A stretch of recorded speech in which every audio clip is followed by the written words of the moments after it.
ह्या व्लॉगच्या पहिल्या भागात तुम्ही बघितलंच असेल की आम्ही आज आलो आहे निवतीला. निवतीला येताच आम्ही ठरवलेल्या बोटीमध्ये बसलो आणि आमच्या प्रवासाला सुरुवात झाली. त्यांनी आम्हा सर्वांना लाईफ जॅकेट वेअर करायला दिले होते. ते कंपल्सरी होते आणि आपण सर्वांनी ते घातलेही पाहिजे आपल्या सेफ्टीसाठी. साऊला आम्ही थोड्या वेळाने घातले कारण की ती थोडी घाबरली होती. तुम्ही एकदा तिथे बोट ठरवलात की ते तुम्हाला तिकडचे सर्व 5 ते 6 पॉईंट जे आहेत ते सर्व दाखवतात. परंतु त्या पॉईंटपर्यंत जाण्याचा जो प्रवास आहे त्याचाच कालावधी 1 ते 1.5 तासाचा आहे. 1 ते 1.5 तास प्रवास करून आपण तिथे पोहोचतो. आम्ही सर्वात आधी बघितलं ते म्हणजे हे डॉल्फिन मासे. मी रिअल लाईफमध्ये डॉल्फिन पहिल्यांदाच बघितले होते. इतके सुंदर होते ना की काय सांगू, खूप छान होतं. ॲक्च्युली तिकडचं प्रत्येक दृश्यच इतकं छान होतं ना की म्हणजे अक्षरशः आपले नेत्र तृप्त होत होते सर्व बघून. त्याच्यानंतर हा दुसरा पॉईंट होता गोल्डन रॉक. इथे सूर्याची किरणे पडताच आहे ना हा रॉक चमकतो, गुलाबी कलरमध्ये दिसतो. त्याच्यानंतर ह्या रॉकचं बघितल्यानंतर आम्ही गेलो थर्ड पॉईंटला, ते म्हणजे जुनं लाईट हाऊस.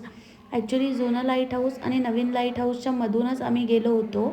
तर तिथे थोड्या लाटा जरा जास्त होत्या, परंतु इतकं छान वाटत होतं. समुद्राचं पाणी आमच्या अंगावर उडत होतं, तेही म्हणजे खूप बरं वाटत होतं. त्याच्यानंतर आम्ही हे नवीन लाईट हाऊस बघितलं आणि नवीन लाईट हाऊसच्या पायाशीच अशी रॉकची एक भिंत आहे.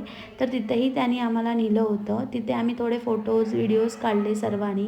त्यानंतर आम्ही बघितली ही म्हातारीची गुफा आणि आत्ता सध्या सर्वात फेमस असणारी ही म्हातारीची चूळ.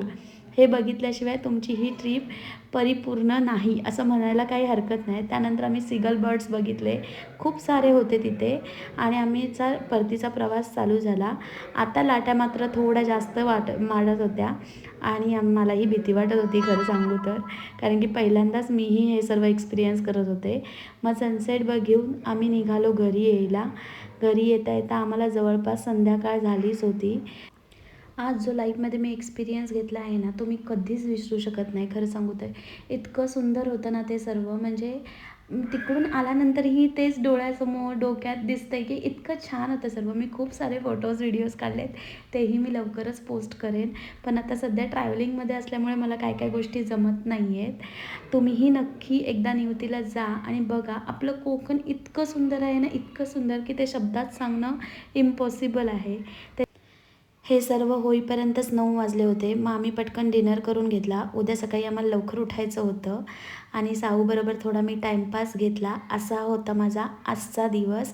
भेटूया उद्याच्या व्लॉगमध्ये. Bye bye.